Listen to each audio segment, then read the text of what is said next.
और वो समय भी दूर नहीं जब अंतरिक्ष में हमारा अपना स्पेस स्टेशन होगा। गगनयान मिशन से अपने एस्ट्रोनॉट्स को स्पेस में भेजने की तैयारी में है। शुभांशु शुक्ला के अनुभवों से भी बहुत मदद मिलने वाली है।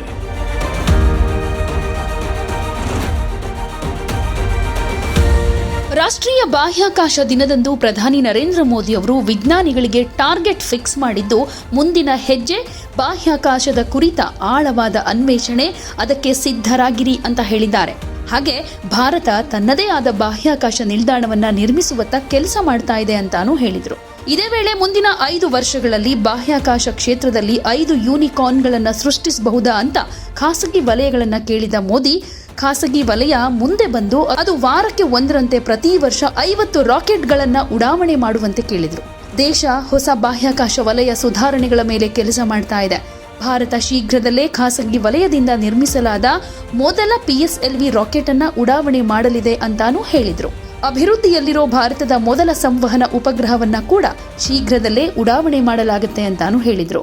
ಕೈ ಸಾರೆ ಮಿಷನ್ लाइन अप है। इसी साल हमने स्पेस डॉकिंग का सामर्थ्य भी हासिल किया है। ये हमारे फ्यूचर के मिशंस के लिए बहुत बड़ी अचीवमेंट है। अब भारत गगनयान मिशन से अपने एस्ट्रोनॉट्स को स्पेस में भेजने की तैयारी में है और इसमें हमें ग्रुप कैप्टन शुभांशु शुक्ला के अनुभवों से भी बहुत मदद मिलने वाली है। साथियों, स्पेस सेक्टर को नई एनर्जी देने के लिए उसे हर बंधन से आजाद करना जरूरी था। इसलिए हमने पहली बार प्राइवेट पार्टिसिपेशन के लिए क्लियर रूल्स बनाए। पहली बार स्पेक्ट्रम एलोकेशन ट्रांसपेरेंट हुआ। ಇನ್ನು ಸಾರ್ವಜನಿಕ ಖಾಸಗಿ ಸಹಭಾಗಿತ್ವದ ಅಡಿಯಲ್ಲಿ ಭೂವೀಕ್ಷಣ ಉಪಗ್ರಹ ನಕ್ಷತ್ರ ಪುಂಜವನ್ನ ಉಡಾವಣೆ ಮಾಡೋ ಸಿದ್ಧತೆ ಕೂಡ ನಡೀತಾ ಇದೆ ಅಂತ ಹೇಳಿದ್ರು. ಕಳೆದ 11 ವರ್ಷಗಳಲ್ಲಿ ಬಾಹ್ಯಾಕಾಶ ಕ್ಷೇತ್ರದ ಬೆಳವಣಿಗೆ ಹಾಗೆ ಈಗ ಬಾಹ್ಯಾಕಾಶ ತಂತ್ರಜ್ಞಾನಗಳಲ್ಲಿ 350ಕ್ಕೂ ಹೆಚ್ಚು ನವೋದ್ಯಮಗಳ ಒಳಗೊಳ್ಳುವಿಕೆಯನ್ನ ಶ್ಲಾಘಿಸಿದ್ರು. ಭಾರತ ಶೀಘ್ರದಲ್ಲೇ ತನ್ನ ಗಗನಯಾನ ಮಿಷನ್ ಮತ್ತು ಭಾರತೀಯ ಅಂತರಿಕ್ಷ ಬಾಹ್ಯಾಕಾಶ ನಿಲ್ದಾಣವನ್ನ ಶುರು ಮಾಡುತ್ತೆ ಅಂತಾನೂ ಹೇಳಿದ್ರು. साथियों, आज भारत का स्पेस सेक्टर इन रिफॉर्म्स की सफलता देख रहा है।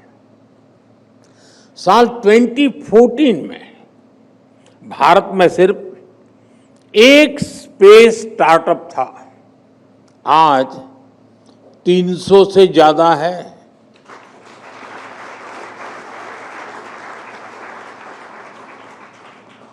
और वो समय भी दूर नहीं जब अंतरिक्ष में हमारा अपना स्पेस स्टेशन होगा। ನಾವೀಗಾಗಲೇ ಚಂದ್ರ ಮತ್ತು ಮಂಗಳ ಗ್ರಹಗಳಿಗೆ ಹೋಗಿದ್ದೀವಿ. ಈಗ ಅನೇಕ ನಿಗೂಢತೆಗಳು ಇರೋ ಬಾಹ್ಯಾಕಾಶದ ಆಳವಾದ ಪ್ರದೇಶಗಳಿಗೆ ಹೋಗಬೇಕಾಗಿದೆ. ನಕ್ಷತ್ರ ಪುಂಜದ ಆಚೆಗೆ ನಮ್ಮ ಗುರಿ ಇದೆ ಅಂತ ಹೇಳಿದ್ರು. ಭಾರತ ಸುಧಾರಣೆ, ಪ್ರದರ್ಶನ ಮತ್ತು ರೂಪಾಂತರದ ಭಾಗದಲ್ಲಿದೆ ಅನ್ನೋದನ್ನು ಕೂಡ ಹೇಳಿದ್ರು. ವರ್ಷಗಳಲ್ಲಿ ಬಾಹ್ಯಾಕಾಶ ಕ್ಷೇತ್ರದಲ್ಲಿ ಅನೇಕ ಸುಧಾರಣೆಗಳನ್ನೂ ಮಾಡಲಾಗಿದೆ. ಭಾರತದ ಬಾಹ್ಯಾಕಾಶ ವಲಯದ ನೀತಿಗಳಿಗೂ ಯಾವುದೇ ಕೊನೆ ಇಲ್ಲ ಅಂತಾನೂ ಹೇಳಿದ್ರು. ಕೆಲವು 2 ವರ್ಷಗಳ ಹಿಂದೆ ಭಾರತ ಚಂದ್ರನ ದಕ್ಷಿಣ ಧ್ರುವವನ್ನ ತಲುಪುವ ಮೂಲಕ ಇತಿಹಾಸ ಸೃಷ್ಟಿಸಿದ ಮೊದಲ ದೇಶವಾಯಿತು. ಇನ್ನು ಶುಭಾಂಶು ಶುಕ್ಲಾ ಅಂತಾರಾಷ್ಟ್ರೀಯ ಬಾಹ್ಯಾಕಾಶ ನಿಲ್ದಾಣದಲ್ಲಿ ತ್ರಿವರ್ಣ ಧ್ವಜ ಹಾರಿಸುವ ಮೂಲಕ ಪ್ರತಿಯೊಬ್ಬ ಭಾರತೀಯನಿಗೂ ಹೆಮ್ಮೆ ತಂದರು. ಇನ್ನು ಬಾಹ್ಯಾಕಾಶ ಕ್ಷೇತ್ರದಲ್ಲಿ ಖಾಸಗಿ ವಲಯ ಭಾಗಿಯಾಗಿ ನೂತನ ಆವಿಷ್ಕಾರಗಳನ್ನು ಸೃಷ್ಟಿಸುವಂತೆ ಪ್ರೋತ್ಸಾಹಿಸಿದರು. ಭಾರತದ ಬಾಹ್ಯಾಕಾಶ ವಲಯ ಬರೀ ಉಪಗ್ರಹಗಳ ಉಡಾವಣೆಗೆ ಸೀಮಿತ ಆಗಿಲ್ಲ, ಅದು ಜೀವನದ ಸುಲಭತೆಯಲ್ಲಿ ಅತ್ಯಗತ್ಯ ಪಾತ್ರವನ್ನು ವಹಿಸ್ತಾ ಇದೆ. ಮೀನುಗಾರಿಕೆಗೆ ಎಚ್ಚರಿಕೆ, ವಿಪತ್ತು ಎಚ್ಚರಿಕೆ, ಪ್ರಧಾನಿ ಗತಿಶಕ್ತಿ ಸೇರಿದ ಹಾಗೆ ಸರ್ಕಾರಿ ಯೋಜನೆಗಳನ್ನು ಕೂಡ ಒಳಗೊಂಡಿದೆ ಅಂತ ಮೋದಿ ಹೇಳಿದರು. गगनयान मिशन से अपने एस्ट्रोनॉट्स को स्पेस में भेजने की तैयारी में है और इसमें हमें ग्रुप कैप्टन शुभांशु शुक्ला के अनुभवों से भी बहुत मदद मिलने वाली है। साथियों, स्पेस सेक्टर को नई एनर्जी देने के लिए उसे हर बंधन से आजाद करना जरूरी था। इसलिए हमने पहली बार प्राइवेट पार्टिसिपेशन के लिए क्लियर रूल्स बनाए। पहली बार स्पेक्ट्रम एलोकेशन ट्रांसपेरेंट हुआ। पहली बार फॉरेन इन्वेस्टमेंट लिबरलाइज हुआ। और इस साल के बजट में हमने स्पेस स्टार्टअप्स के लिए 1000 करोड़ रुपए का वेंचर कैपिटल फंड भी दिया है। साथियों, आज भारत का स्पेस सेक्टर इन रिफॉर्म्स की सफलता देख रहा है। साल 2014 में भारत में सिर्फ एक स्पेस स्टार्टअप था, आज 300 से ज्यादा है।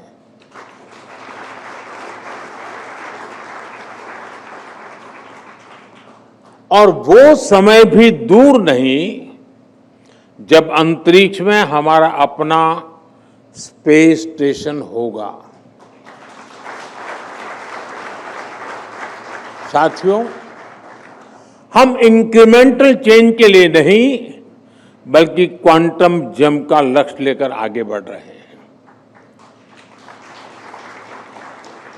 और रिफॉर्म्स हमारे लिए न कंपल्सन है, न क्राइसिस ड्रिवन है, ये हमारा कमिटमेंट है, हमारा कन्विक्शन है।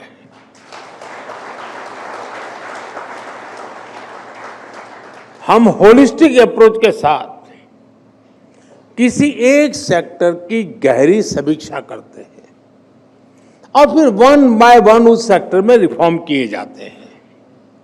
फ्रेंड, कुछ ही दिन पहले संसद का मॉनसून सत्र समाप्त हुआ है। इसी मॉनसून सत्र में आपको रिफॉर्म्स की निरंतरता दिखेगी। विपक्ष द्वारा अनेक व्यवधान पैदा करने के बावजूद हम पूरे कमिटमेंट के साथ रिफॉर्म्स में जुटे रहे। इसी मॉनसून सत्र में जन विश्वास 2.0 है। ये ट्रस्ट बेस्ड गवर्नेंस और प्रो पीपल गवर्नेंस से जुड़ा बहुत बड़ा रिफॉर्म हुआ है। जन विश्वास के पहले एडिशन में हमने करीब 200 माइनर ऑफेंसेस को डीक्रिमिनलाइज किया था। अब इस कानून के दूसरे एडिशन में हमने 300 से ज्यादा माइनर ऑफेंसेस को डीक्रिमिनलाइज कर दिया है।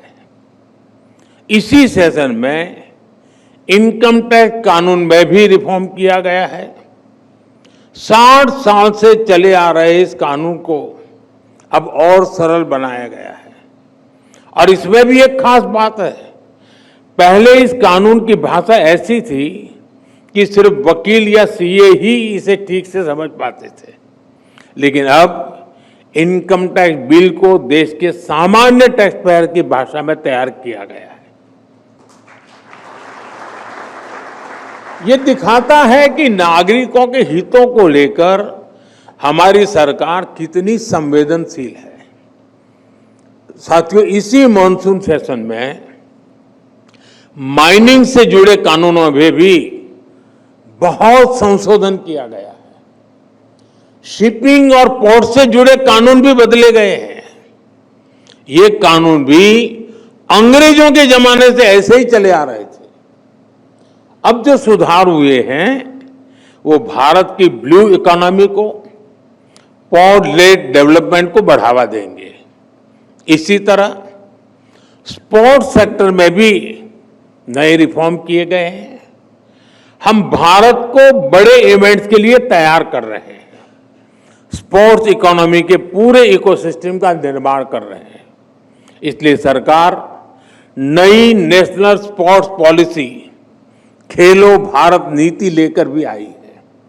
साथियों, जो लक्ष्य हासिल कर लिया उसी में संतुष्ट हो जाऊं, इतना करके बहुत हो गया, मोदी आराम कर लेगा, ये मेरे स्वभाव में नहीं है।